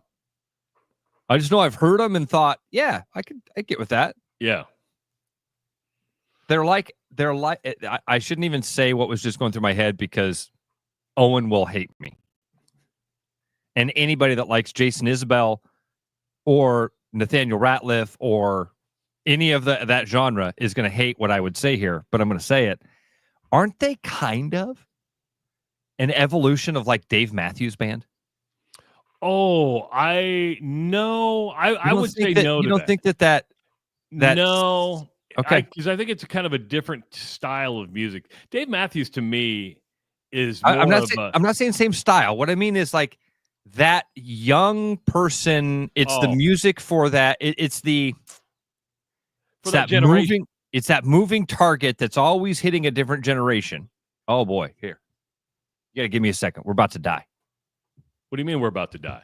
I mean, I didn't plug my computer in. That's what I mean. Oh, yeah, you got to plug that computer in because without the Hold plug in, hold on. now he's getting the flashing red light on the battery. Beep, beep, beep, beep, beep. Plug that camera in. I always hate that. That happened to me last week when I was in New Orleans. I was sitting there doing the show, and I looked down like, battery's dead. I thought I plugged the damn thing in. Oh, no, I didn't plug it in. There we go. We're good shape now. Saved it. Good shape now? You were on like 1%? I didn't realize it. It flashed at me a while back, and I looked at it, and it was like, you've got 45 minutes. You're at 20%. I'm like, oh, I'm good. I'll go it during the break. Got coffee. Then you got coffee, start chasing squirrels. To answer your question, yeah, I know what you're saying. And that evolution is not mainstream, but popular with a certain age group. And yeah. No, I know what you mean by that. The NCAA, Ross, and this was kind of on the thumbnail for the YouTube and the Facebook video, was they brought up the NCAA tournament yesterday. So they met yesterday with not expanding the NCAA tournament yet. And they still said it's viable that you could have expansion. They're going to meet again in August. And the decision is to either keep it at 68, go to 72 or 76. But they openly admit, or at least they say they do, whether I believe them or not, is that, yeah, we're still talking about it, but we don't have a real plan. Well, hold on for a second. If that's true, if you don't have a plan, table this crap until you have a plan. Yeah. Because you just can't go, let's go to 76 and we'll figure it out. Let's go to 72 and we'll figure it out, because there are logistics to this that have to be taken care of. And to me, it shouldn't even be a discussion of 72 or 76 or 68. It should be, here's 68, and here's why we're doing it. Here's 72, here's the plan, or here's 76. You have decide on the number, then figure out what your plan is. If it's 68, you keep it as normal. If you have 72, you come up with a plan, then you present it, and then you approve it. Travis, you've watched this happen for a long time, man. This is that thing of floating the balloon, right? They get that idea out there. They kind of see how people react to it. It didn't get a great response. No. I loved Keith Murphy had the best tweet, which was the one that said, NCAA announces expansion to 60 or to 72 teams in move nobody wanted. Nobody was asking for it. Nobody was like, oh, man, if we could just get more. No, what we'd like you to do is fix it so that the bottom rung of the SEC doesn't get in before the second Missouri Valley team. We just want a system that seems to not punish the teams that can't play better competition because nobody will play them. That's all we want. But expansion won't do that. Expansion will continue to reward bigger conference teams who felt they should have been in. Yeah. Yep. We'll just get a sub 500 Big Ten team into the field of 79 or whatever they decide to put it at. They'll come up with something. I love it. We don't have a plan, but we're just sending this stuff out into the ether. We just sent out. It was just a Facebook. I just was thinking out loud. Travis, I mean, we need to, like, a committee of people got together in a room and decided that this was how this was, that they would present this to the media. We're thinking about doing this thing. But think of the silliness of that. We actually have no plan. We have no plan. We're just wondering what you guys think about it. Okay, everybody hates it. Oh, okay, well, we don't have a plan, but we're going to do it. And it's either going to look like this, or this. So just prepare yourself that eventually we're going to do it, but we have no plan. And what I want is, listen, we've picked on the NCAA a lot, and they've deserved to be picked on. But the NCAA, to me, has the power, even though they're run by member institutions. You've had Greg Sankey, who's the SEC commissioner, really push for expansion. And he's not doing that for the little guy. He's doing that for his team. Right. Is that you have an opportunity here to stand up to these commissioners and say, hey, you control football. You've kept us out of the football loop. And you get all the money for that. The NCAA can say, hey, we are doing what's best for the NCAA. And I know you have member institutions with athletic directors and presidents and chancellors who are hearing from their commissioners going, hey, you need to push for this. But Charlie Baker can go, no. Why does this? You don't have to fix what doesn't need fixing. But the tire's not flat. It didn't blow out. It didn't blow out on the interstate, and you had to drive on the rim. That's great, Travis. They're all man. This we always go back to this. They're all looking out for themselves. There is no bigger picture. Every one of these conference commissioners is looking out for the best interest of his tiny little segment of the group. And again, they lie to us. They come out and they talk about this unity and it's for the good of college sports. You nailed it. What Greg Sankey has one thing in mind: get more money from my member institutions. Drake ain't a member institution under Greg Sankey. No, Iowa State. No, but it's the SEC. He cares about the SEC. So everything he says, everything he pushes for is in the benefit of the SEC. Go back to Nick Saban going to Congress, right? And saying, hey, don't let us pay players or I will win everything. Nick Saban did not go to Congress to tell them a rule's going to help me. He went to Congress because he knew we'll be in trouble. Don't let this thing go through. What was he looking for? Was he looking for the best thing for college football like he said he was, or was he looking for the best thing for Alabama? It was absolutely Alabama. And everybody does it, by the way. Everybody. When Jamie Pollard's on here chatting with us, Jamie Pollard's focus should be what's the best thing for Iowa State? What's the best thing for Iowa State? What's the best thing for Iowa State? And now the guy has spent decades focused on that thing, and you get the reward of it. Greg Sankey's been focused on one thing for a long time, and the SEC has exploded because of it. It's one of those things where maybe it's part of society where everybody gets a ring, everybody gets a trophy, everybody gets a ribbon. Well, part of life is you're not going to get everything you want. And sure, you can be frustrated if your team was left out of the NCAA tournament. You can go, well, look at our RPI. Look at this. We play in this conference. Yeah, that's true. But even if you go to 72, if you go to 76, you're not ending the problem. You're still going to have teams that go, well, we deserve to be in over this. And it would be interesting to do a poll in the entire country of, do you want to see more big conference teams in the NCAA tournament, or do you want to see the little guys that are being left out? Because I'm in the little guy category. And I am too, Travis. But what I was going to say is, everybody'd be in the little guy category. Would they? Would everybody be? No, they wouldn't. All right, here's a good one. I like this. Austin may have just thrown out an idea here that makes me... Austin, this is honestly the first time I've gone, my needle's moved a little bit to expand the tournament. This is a great idea.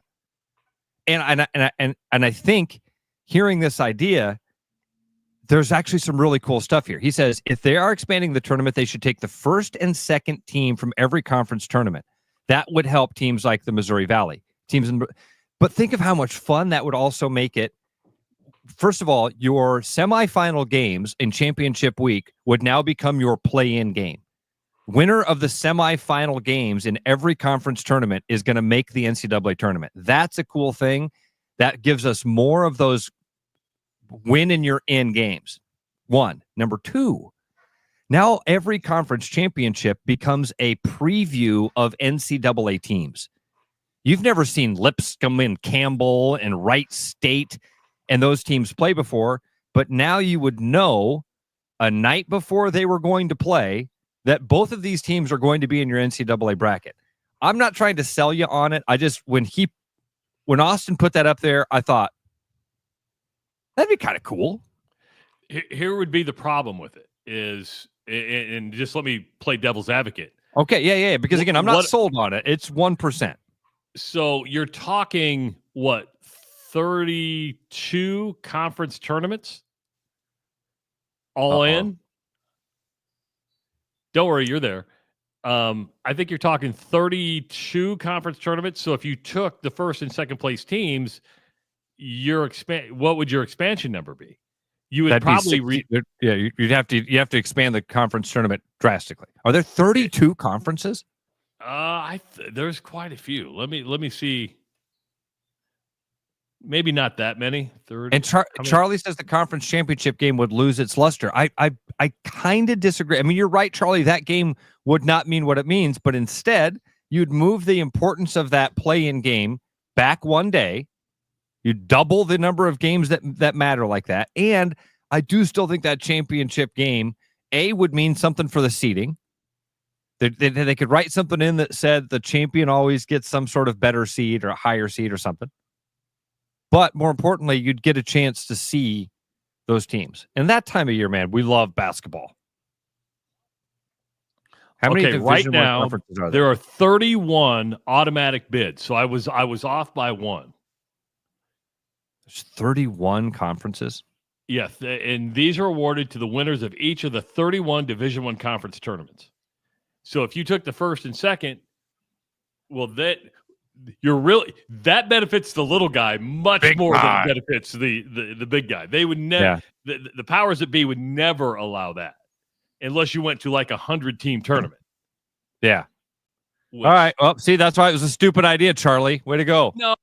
But that's the idea. Not Charlie. Whoever it was throwing said that. Stuff on the wall, going, "Hey, that sounds good." But then when you start investigating, you go, "Okay, maybe that's not going to work." I don't think it's a dumb idea. It's just you would have to have the tournament be 100 teams. All right, I saw this on the chat. Brian says, "Looks like the pipe bomb dummy was found," and my Des Moines Police Department app sends me a message. Yeah, they need an editor. Des Moines has an S at the end. Des Moines is on the edge of the risk. No, that's not the right thing. They still spelled it wrong. Arrest made. A Des Moines man is in custody facing multiple felony charges in connection to the pipe bomb, IED, discovery at Waveland golf course yesterday.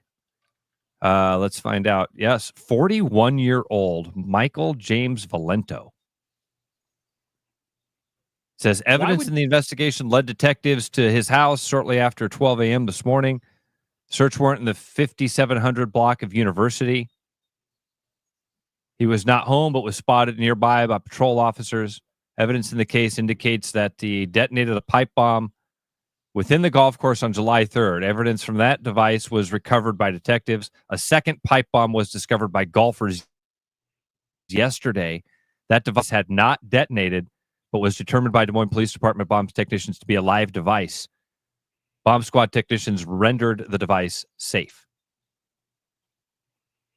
Charged with possession of an explosive, arson in the first degree, arson in the third degree, dominion or control of a firearm. All right, there you go. That sounds like jail time. I'm not excusing it. Was he trying to make his own fireworks? Am I crazy, or didn't somebody say in the chat, I saw somebody explode a pipe bomb on July 3rd? Maybe so. I saw somebody say it. I think it was Ray. Let me make my own firecracker. Yeah, that. I could see Ray running around with the nefarious characters that are making pipe. I'm joking. Well, I'm glad. And listen, not a smart guy, because they found him within like 12 hours of finding the pipe bomb, right? So when you talk evidence, there's probably a lot of stuff. One, I told you, they're gonna be out there finding the dude. It's incredible what they can do. I mean, we're getting borderline to the Minority Report. Remember the Minority Report? Yes, the Tom Cruise movie. Yes, had the precogs. That's what they were called. Yes. The ladies that could see the future, then they'd go and they'd stop the crime right as it was happening. I mean, what we're having here is, this is why it would have been nice to have Paul on just to ask these questions. But I'm going to make some assumptions here. Let's start with fingerprints. Right, there could have been fingerprints on I'm just throwing stuff out there. But also, if you're walking in the neighborhood, there's cameras everywhere now. I mean, where are cameras everywhere? You walk by my house, I know I know when you're outside my house, and you could be walking in the street, camera goes, somebody's in your front yard. Well, no, they're in the street, but it's nice to be able to have that. Did you know that DMPD has a program where you can allow them access to your home camera? Yes. I think it's, and by the way, even as a conservative conspiracy theorist guy, I'm okay with it. Because I know the cops. Because I know I sign over. You have to allow them. They don't just get it. You have to give them access. But I think that's a really cool thing. And if I had a Ring doorbell camera, I would absolutely give them access to this. Why not?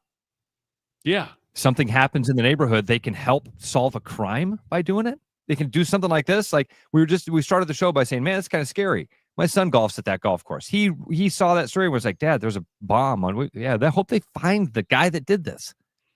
Here we are, 2 hours, an hour and a half later, he's in custody. Why is it when somebody's arrested, they always put the middle name? You ever notice that? The middle name is always included. I think it's kind of important because, I mean, imagine if there was a, Travis Michael Justice, right? Yeah. Is that my your middle name? name's not Michael. So there you go. That's your out. If it just said Okay. Travis Justice arrested, and you're like, that's not me, people would be like, well, I would say it wasn't me too. But if it says Travis Michael Justice, you can go, that's not what they call me. Now you see Ross Arthur Peterson? Oh, That's Ross. He's going to jail. Again. You've been in jail? Says Ross doesn't need a ring because the gates keep the riffraff away. See? Tony says that's federal time. Oh, really? Kid from high school built his own pipe bomb back in like 75. Did time despite no harmful intent. Eek. Yeah, kids, don't build your own bombs. It's just not worth it. Don't build your own firecrackers. Don't do any of that. Travis, have you told people what you're doing today? Because you'd asked me to stick around a little bit here on Friday. Do you want to tell people or not? Okay, never mind. No, well, it's so knock on wood. Yeah. So, a lot of times we do interviews and sometimes we have to record them. We talked to Kirk Ferentz. We had to record the interview just because it's based on people's times. And the nice part is we can replace that interview. So, I'm going to be talking to Beth Getz after the show and we will air that interview on Monday. I wanted Ross to stick around after the show, but he's like, I'm going fishing. It's my last day. And I said, are you sure? Because if we didn't do the interview today, it wouldn't happen till like mid-August. And I'm like, that's a long time to wait. And, the University of Iowa was really nice to help us get this lined up. So coming up on Monday, you're going to be able to see and hear the interview that's being conducted with Beth Getz. I mean, a lot has happened since July 1st. A lot is happening as we go along. So we're going to be talking to Beth Getz, and you'll be able to hear that interview, watch that interview on Monday. So there's a nice deep tease for you. So yes, that's Thanks for doing that, Trav. Thanks. Not a problem. 515-517-2303. We'll take a break. Come back on the Rush Radio Show powered by Willis Automotive. I'm loving these wooden nickels, Brian. Yeah, I suppose everyone is catching on. Just spend $20 to get a wooden nickel. It's 25. Collect 10 and add up the savings on your next purchase. Some of these are worth $5. That could be huge. I know, right? That's why you have to spend $20. It's 25. Collect 10. It's like money back to you. Spend 20, you get another wooden nickel. It's 25. Collect 10 and add up the savings. It's huge. Central City Liquors, home of the 10% cash coupon. And the wooden nickel program. It's huge. Hi, I'm John Linares, sales manager here at Willis Lexus, and it is summertime, and it's time to roll down the windows and enjoy that nice weather. For the first time in a long time, we have TX available in stock, and we are taking $1,500 off in stock models. And speaking of cash off, we've got $2,000 of lease cash on all ES models, and if you're looking to finance, we have rates as low as 3.79 on popular models like RX, NX, IS, and ES. I invite you to stop in and take a new one for a drive, or visit us online at willislexus.com.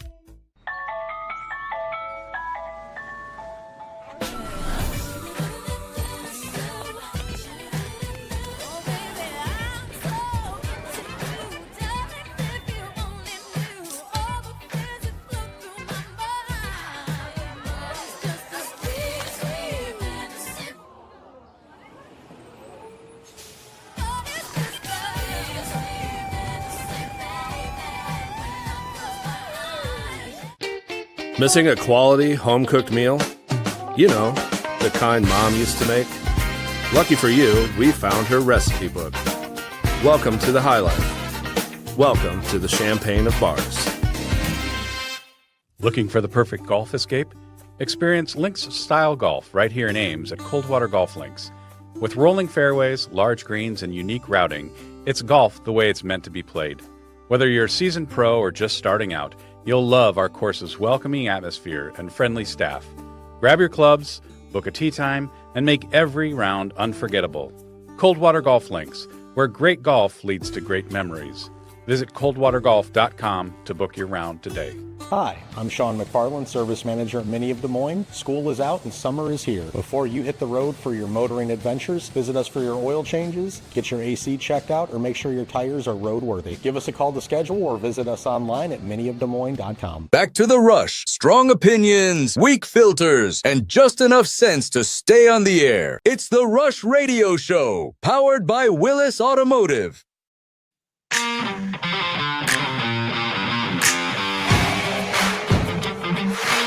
Welcome back to the Rush Radio Show, powered by Willis Automotive.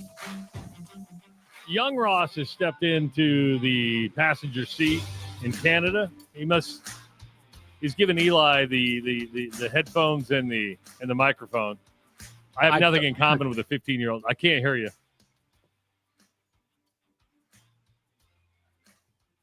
We'll figure this out eventually. No, I got you now. You did? All right, perfect. Yeah. I took the headphones and microphone. I told him to go get coffee. I said, go get some coffee. I'll run the show. What do you mean go get coffee? He just had like 3 minutes to go get coffee.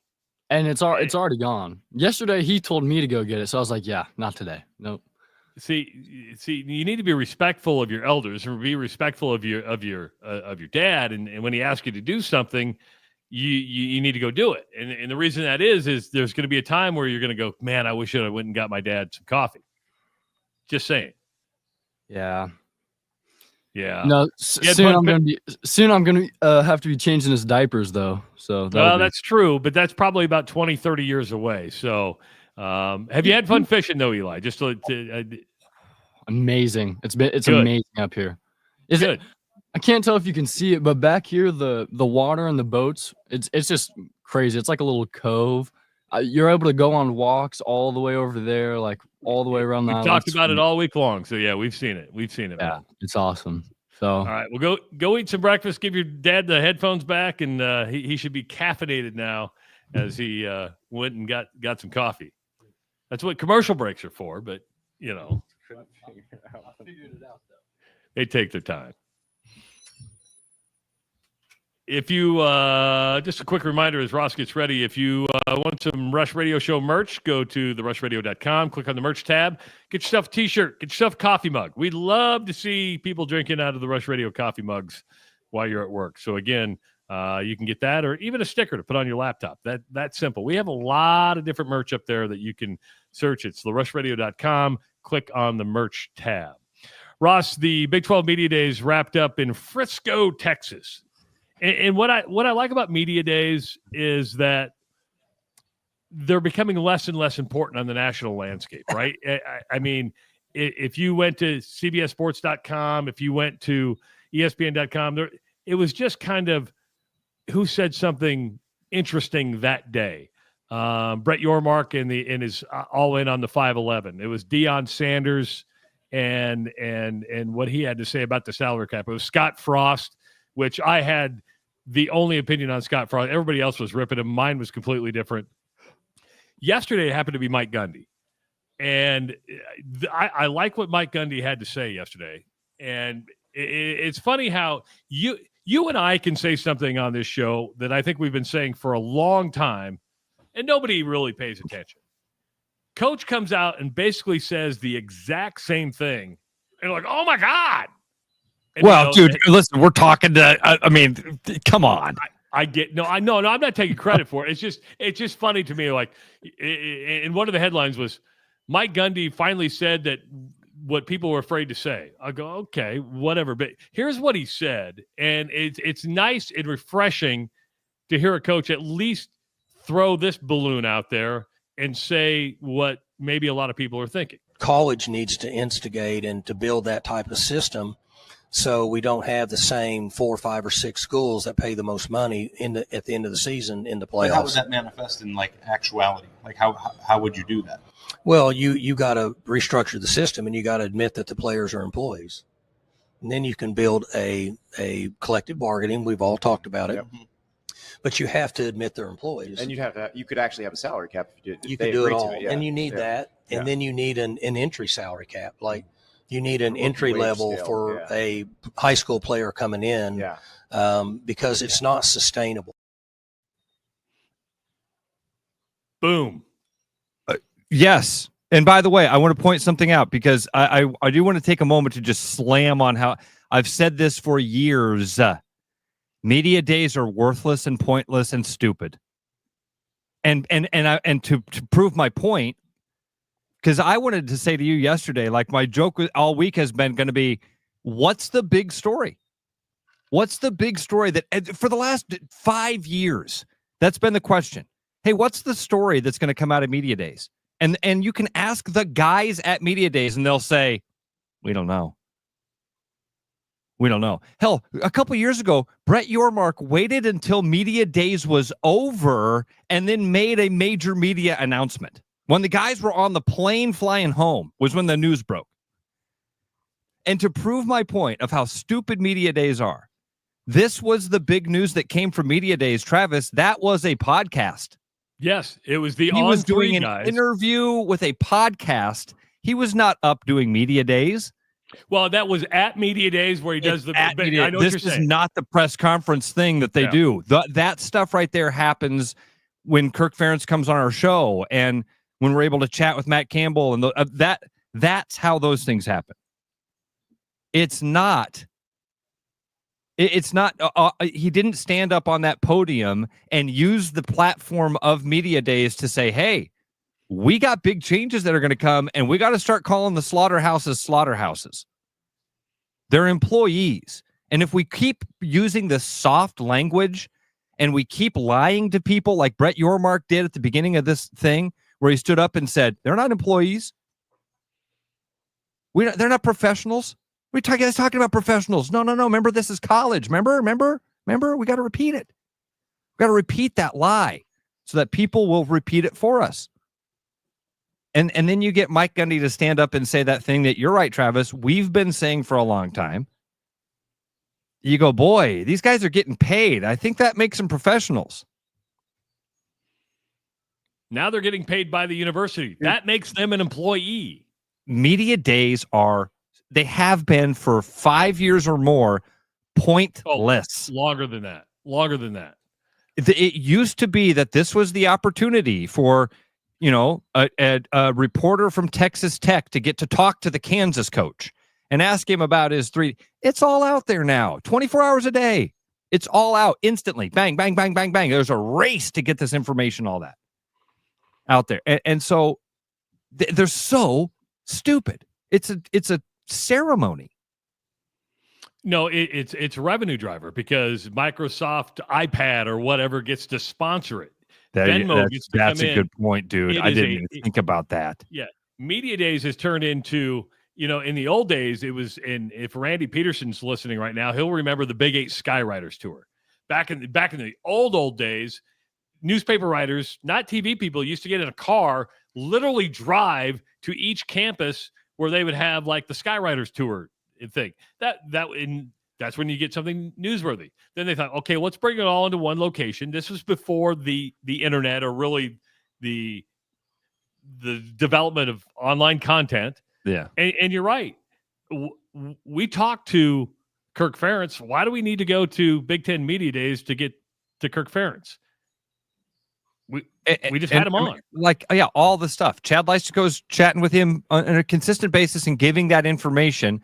The depth charts are, there's a constantly evolving conversation. Yeah. All the information's out there all the time. This thing of, oh boy, I can't wait until that second week of July when I can get all of my concentrated information from it. It's not.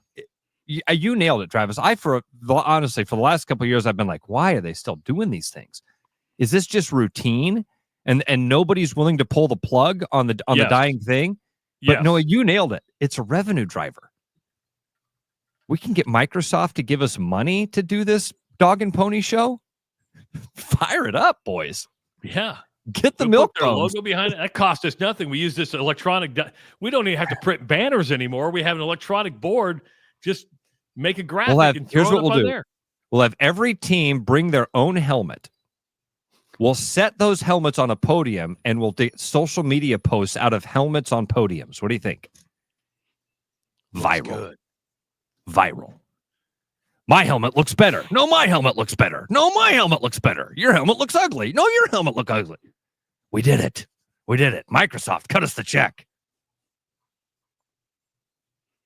And you're right. Now, where Media Days does have value for said reporters isn't on the big podium. It is on those breakaway sessions to where you can ask different questions and maybe, but I don't think anything viral came out of that or even big news this year. That one thing this right is about there. it. That one thing right there.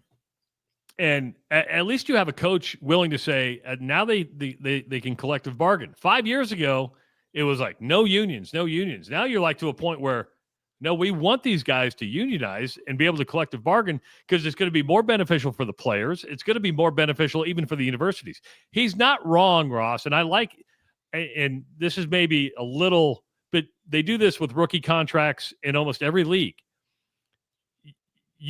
When he says it's not sustainable, there's a lot of money out there, but he's not wrong in the fact it's not sustainable as a whole. It is sustainable for a select group of universities, but as the collective as a whole, it's not sustainable. He's right. And I there's no pushback on that. There's a small percentage of the Division I football universities that can really make this thing make sense under the current model. And Mike Gundy said it. Again, I'll reference Jamie Pollard. Jamie Pollard said it to us. The system, it was set up wrong. And if we continue down this road, these are the words everybody keeps using.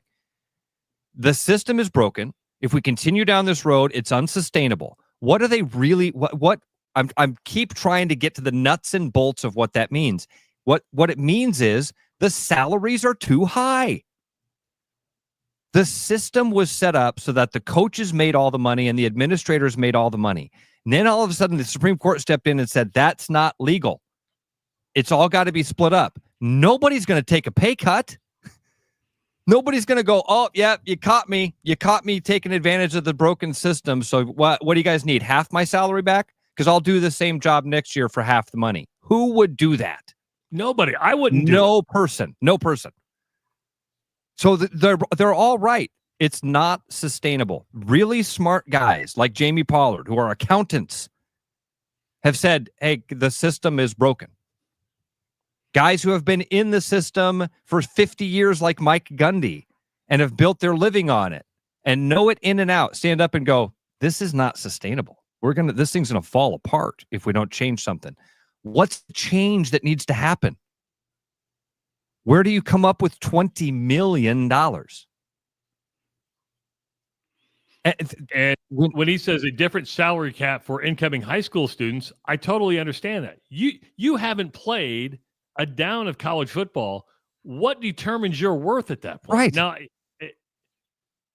Now, as a free market guy, I would say, well, you're worth what somebody's going to pay you, but there's a reason the NBA has rookie contracts. There's a reason the NFL has rookie. I mean, Brock Purdy had a contract that didn't pay him any money. He performed. He got paid. Yeah, got paid. Got paid a lot. He didn't get paid Eli Manning money. But what did Mike Gundy just say right there? You're an employee, and when you start talking collective bargaining, you're a professional, which Brett Yormark says this isn't professional sports. Yes, it is. The paradigm shift has happened. Brett Yormark has to keep saying that. Because, Travis, if he doesn't keep saying that, you know what he has to say? I was wrong and I lied to you. I was wrong and I lied to you. Those are hard things to say, especially when you don't have to. You don't have to, because you can continue this charade. Until the day he is not the Big 12 commissioner, Brett Yormark will continue to say that and will do the mental gymnastics to convince you he didn't actually lie to you. Well, when I say amateur, what I mean by that is when I say they're not employees, technically what I'm referring to is, what is the definition of is? I did not have sexual relations with that woman. I never smoked pot. I didn't inhale. Yeah, it's and that's, charade. I promise you, Brett Yormark will never, ever, ever stand up and say the Mike Gundy line. I really don't believe it, because that would be him saying, "Hey, yeah, I was wrong, and not only was I wrong, I kind of lied to you guys." And yep, turns out you guys were all right all along. They are employees, but it comes on the same day that CBS Sportsline put out their coaches on the hot seat list, and Mike Gundy is like one of the hottest hot seat coaches out there. I just can't imagine Oklahoma State without Mike Gundy. I mean, he played quarterback there. He's been there for so long. See, I don't remember. He was that. a quarterback. What, You're not 80s? as old as I am. Yeah, it's true. True. You're not as old as I am. You are much older than me. I am significant. Even you though it never doesn't know look that by like looking it. at us. All right, we do have somebody on the line at 515-517-2303. He didn't want to do a video call because he's in his jammies. But Paul Parizek from the Des Moines Police Department is Sergeant joining us Parizek on the Rush Radio Show.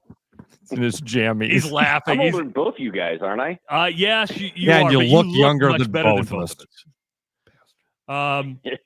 So we started our show off talking about the pipe bomb at Waveland. Then, the release came about, a half hour ago that an arrest was made. Our question was, when it came to evidence, was it fingerprints? Was it video? What was the evidence that led you guys to the arrest? Just good old-fashioned police work, man. We recovered a lot of evidence at the scene. Broken pieces of the device. Obviously, the device that was found yesterday was intact and had not blown up, so we blew it up. So we had all those pieces, and then it was just detectives digging in, going door to door, knocking, talking. I mean, they did this all day. There was one place they went back to like 3 or 4 different times, and everything just started falling in place, and led us over to the suspect's house just a little bit after midnight last night. So really good police work. Really good police work. Sergeant Parizek, do you guys know, was that there were, to be clear, there were 2 devices. One exploded back around the 4th of July. The second one was found the other day on the golf course. Were both of them, do you guys know if both were placed at the same time? Was the second one supposed to go off as part of that first explosion, or? Don't know. Okay. And we've got there's evidence that indicates maybe one or it could be either or. So we know that on July 3rd, there was a person who saw an explosion on the golf course. Now, imagine what Des Moines looked like on July 3rd, right? Fireworks were legal, at this time.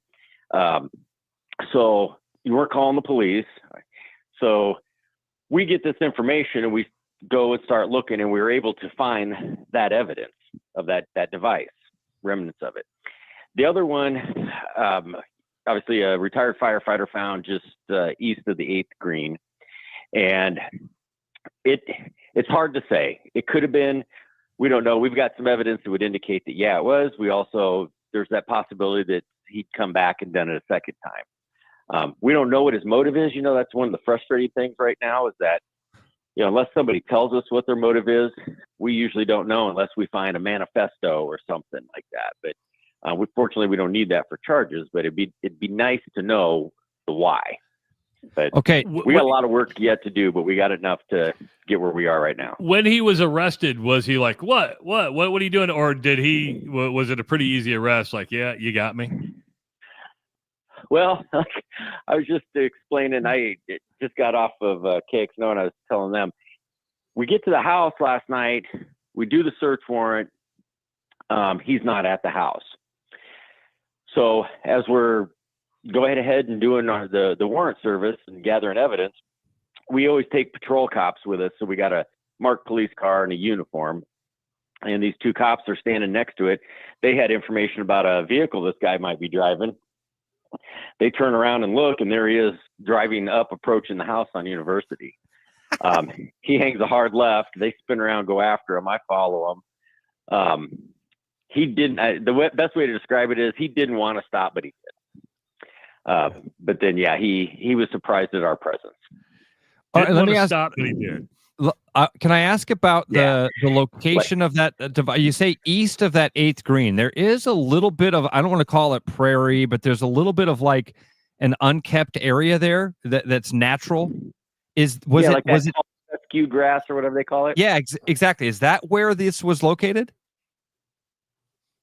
In between. Okay. So in between the green and there, about 15 yards off the green. Okay. I don't know. I'm catching a lot of flack because I said it was not a place where people would commonly walk. You'd only be back there if you hit a bad shot. And I'm having everybody tell me that wouldn't be that bad a shot, Paul. Okay. This is how I knew that area so well. When you said east of the 8th green, I'm like, oh, been there. Well, apparently a lot of people, because I was moving around, I was moving through that waist-high grass yesterday because we were looking for more. And I kept stepping on golf balls, and your first reaction is, you're out here with a bomb, right? And then you step on something, you're like, oh my gosh.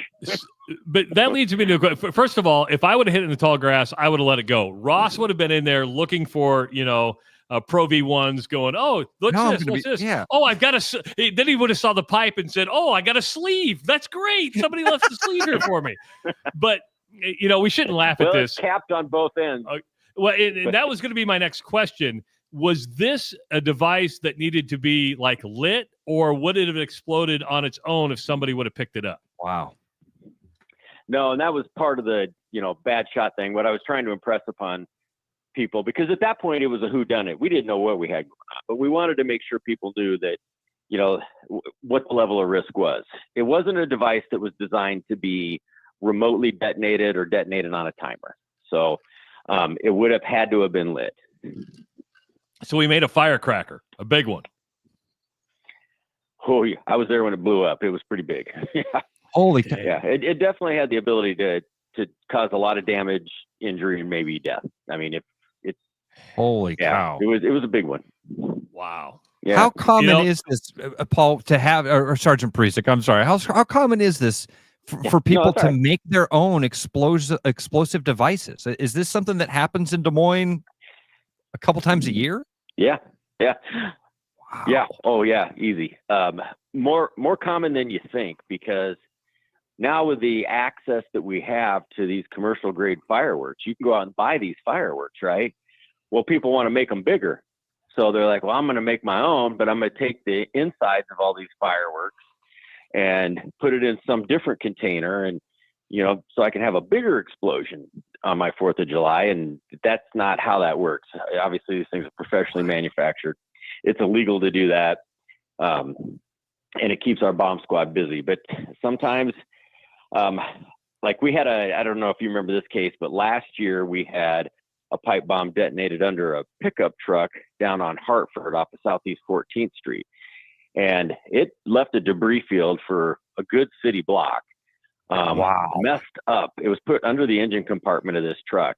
And if it would have been someplace else, I mean, your engine compartment's a little more solid, right? Yeah. Anywhere else under that truck, and it would have probably tipped it over. But again, our detectives, actually the same two detectives and the same bomb squad tech, were on that case. And they, 3 men were just convicted and sentenced in federal court for that incident. But they were trying to send a message to a guy. So, all right, Sergeant, you answered. It's not as uncommon as you think. You kind of answered one of our questions there, then, because we were wondering about that actual bomb technician. How often? Obviously, he's trained for this. Yeah. How often is he actually in the bomb suit and actually detonating devices? Because we don't hear about this very often, obviously, and so it seems to me like he's not just sitting around in an office somewhere waiting for the phone to ring. How often is he actually? No, So there's 8 of them on our team. We've got 8 bomb techs. The man who suited up yesterday is Jason Halifax. He's actually the sergeant on the team. Very experienced, been at it a long time. They probably deploy in that suit probably close to a dozen times a year. Now they deploy a lot more. Like one of the common calls we'll get is somebody's cleaning out grandpa's house after he's passed away and they find a grenade in the basement. You know, and they're like, oh my gosh, grandpa brought a grenade back from World War II. And we'll take those things, x-ray them, do whatever, look at them. You can sometimes, there's some markings that tell those guys that it's inert. You know, it was a souvenir he had, but they made it safe beforehand. Other times it's a live grenade, or we'll find some other munitions. So they're in that suit quite a bit, but we don't do a lot of detonation out in the public like that. The thing that made that possible yesterday, because the last thing you want to do is handle these devices a lot, right? Because you don't know if they're going to explode it from shock. You bouncing it around. Sometimes they're pretty chemically unstable.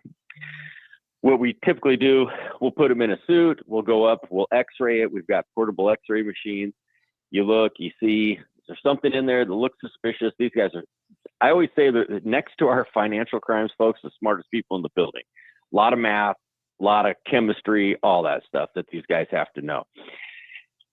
And then we'll put it in a blast container if we need to. If there's something suspicious in there and we're not in a spot where we can do what we did yesterday, we put it in a blast container, which is, I'm sure you've seen this on TV. It looks like a big, huge kettle trailer. Looks like a big kettle pot on a trailer. It's designed to contain the blast.